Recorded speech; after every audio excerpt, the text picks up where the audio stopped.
الحمد لله رب العالمين الرحمن الرحيم مالك يوم الدين إياك نعبد وإياك نستعين اهدنا الصراط المستقيم صراط الذين أنعمت عليهم غير المغضوب عليهم ولا الضالين. الحمد لله حمدا كثيرا طيبا مباركا فيه كما يحب ربنا ويرضى. أشهد أن لا إله إلا الله وأشهد أن محمدا رسول الله. اللهم صل وسلم وبارك على سيدنا محمد وعلى آله وصحبه أجمعين. ثم أما بعد، فيا عباد الله،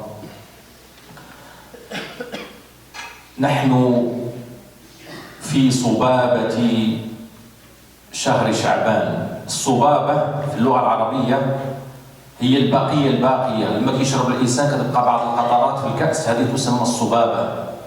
ما بقي يعني لم يبقى إلا القليل من شهر شعبان.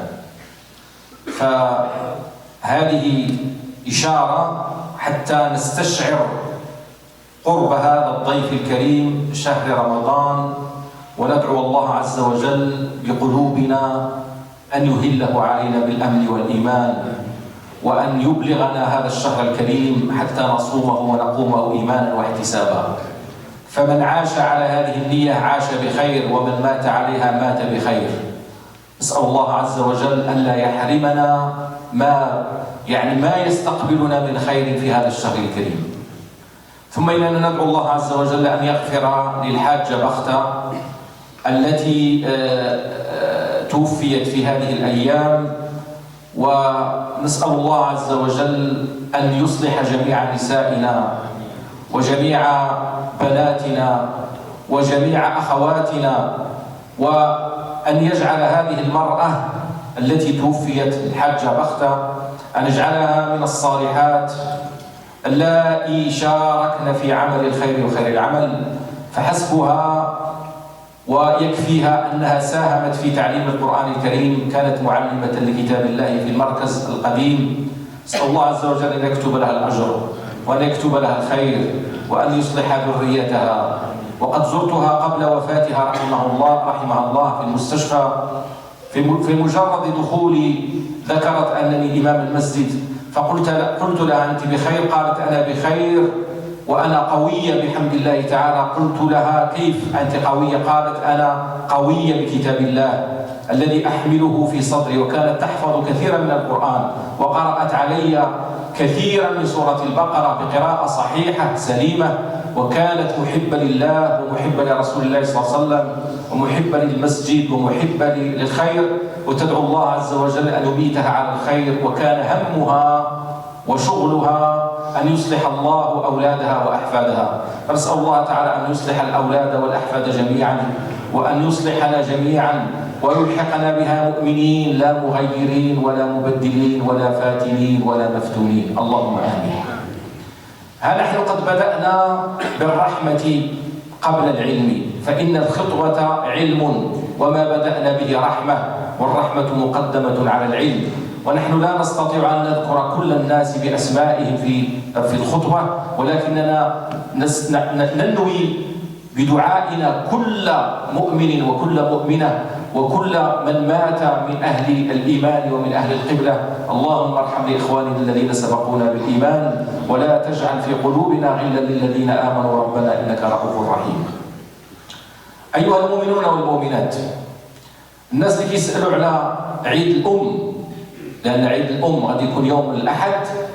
احنا ما عندنا حتى شي مشكل مع عيد الأم ولا مع عيد المرأة ولا مع عيد الشجرة ولا مع عيد البيئة، ولكن كل ما يمكن أن يقال الإسلام يدعونا إلى تقدير هذه الأم واحترامها والاحتفال بها في كل أيام العام، في كل أيام السنة، وليس مرة في السنة. عيد الشجرة هذا لا يعني أن نحتفل بالشجرة ثم نستأصلها ونقتلعها بعد يوم أو يومين. المفروض أن نحترم الشجرة وأن نقدر الشجرة، والأم هي شجرة. فلولا الأم لما كانت هذه الثمرة ثمرة الأولاد وثمرة الأحفاد. فالله سبحانه وتعالى قد دعانا إلى الإحسان إلى الأم، وقد ذكرنا هذا في وصية لقمان. وقال الله عز وجل: ووصينا الإنسان بوالديه. فنحن أهل القبلة أهل السنة والجماعة وأهل الإسلام والإيمان نرجو الله سبحانه وتعالى أن يجعلنا من الذين يحتفلون بهذا الأم في كل لحظة وفي كل دقيقة وثانية. نحن لسنا ضد عيد الأم ولا نجادل في هذا، ولكن نقول زيادة في الخير، احتفلوا بهذه الأم ولا تنسوها أبدا بحال، فإنها الأم ويكفي أنها الأم. نسأل الله تعالى أن يرزقنا وإياكم رضا الوالدين، فإن رضا الله في رضا الوالدين. Louange à Allah, le tout miséricordieux, le très miséricordieux, salut et paix sur notre prophète Mohammed sallallahu alayhi wa sallam. Adorateurs de Dieu, nous sommes dans les derniers jours du mois de Sha'ban, quelques jours comptés, et nous faisons par cette introduction un signe pour l'arrivée du mois de Ramadan, le mois de Ramadan que nous demandons à Dieu subhanahu wa ta'ala, et nous l'implorons pour qu'il fasse qu'on ait l'intention d'accomplir ce mois béni, cette adoration de jeûne. Nous présentons toutes nos condoléances également à la famille de Madame Barta, rahimahullah, que Dieu l'agrée auprès de lui. Nous avons commencé ce serment par citer, par invoquer la miséricorde de Dieu subhanahu wa ta'ala avant de rentrer dans le sujet de la science qui est le serment, car la miséricorde bien évidemment doit primer dans tous nos faits et nos gestes. Que Dieu subhanahu wa ta'ala nous comble tous par sa miséricorde. Beaucoup de personnes questionnent concernant la fête des mères. Nous disons d'abord que la fête de la mère doit être fêtée tous les jours et à tout instant, car Dieu subhanahu wa ta'ala a donné une place très importante à la mère qu'on doit respecter tout le temps, et bien évidemment aucune problématique quand il s'agit bien évidemment donc de fêter, mais il ne faut pas bien évidemment réserver à un tel jour, c'est tous les jours, c'est la fête de nos mamans.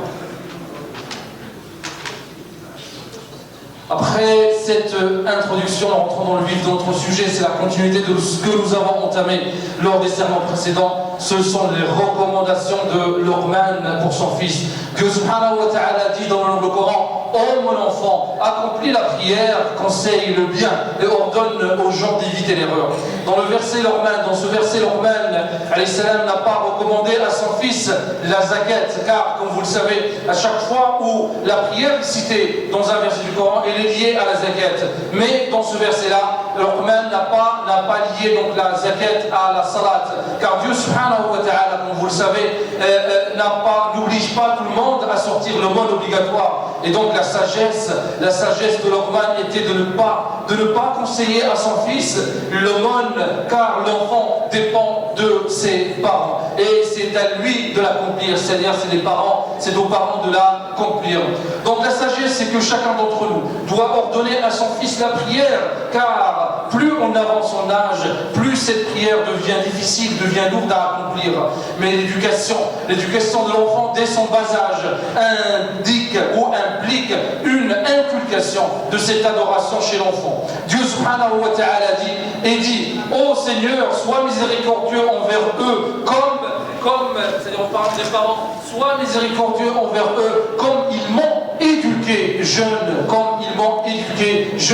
La prière est quelque chose de primordial dans notre vie quotidienne, à tel point que Sayyidina Omar radiallahu anhu écrivait pour ses gouverneurs en disant: le plus important pour moi de vous, c'est la prière. Celui qui la préserve va préserver tous les autres droits. Le but, bien évidemment, c'est lorsque chacun d'entre nous doit transmettre également à son entourage et aux autres, et surtout lorsqu'on déguste la foi en Dieu subhanahu wa ta'ala. Donc celui qui aime la prière aime que les gens, et tous les gens, prient. De même pour celui qui aime le Coran, il n'hésite pas à appeler les gens à lire la parole de Dieu à tout moment et à tout instant. Quand Luqman a appelé son fils d'ordonner le bien après avoir conseillé la prière, car la prière est un guide pour le bien. Et les exemples du bien sont multiples, comme la prière, l'aumône, la bonté envers les parents, envers les voisins, ainsi de suite.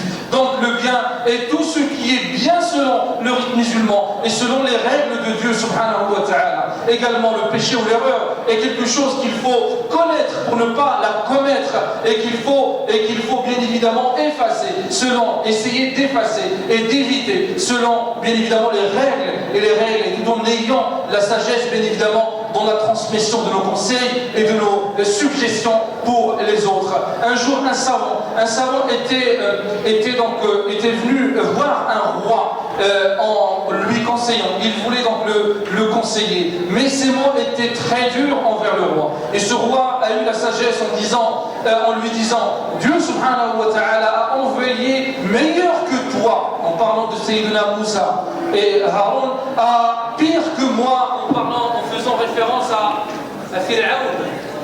Et il lui a dit, Allah subhanahu wa ta'ala dit dans le Coran, et dites-lui une parole douce, peut-être qu'il reviendra au droit chemin, et la patience. Et dans la suite des versets, bien évidemment, Luqman dit à son fils, il lui conseille, et la patience sur ce qui t'a touché. Donc la sagesse veut qu'on ne rabaisse jamais les gens, car chacun a son ego. Et le conseil doit être d'abord pour les proches, pour que l'adoration nous soit à nous également facilitée.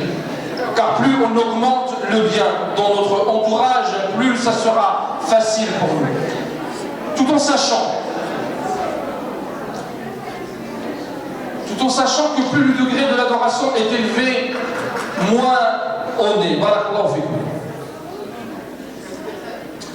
Le Ramadan arrive. Et bien évidemment, donc, on va faire référence à ces discussions lors de la fin donc, de cette traduction, car notre imam, bien évidemment, car dans ce verset-là, on parle bien évidemment du lever de la voix. Donc écoutez, barakallahu fikum. Le Ramadan arrive à une vitesse grand V, donc n'oublions pas de rappeler à nos proches de se préparer et également d'implorer Allah subhanahu wa ta'ala pour tous ceux qui sont loin de ce chemin de cette adoration, qu'Allah subhanahu wa ta'ala nous guide tous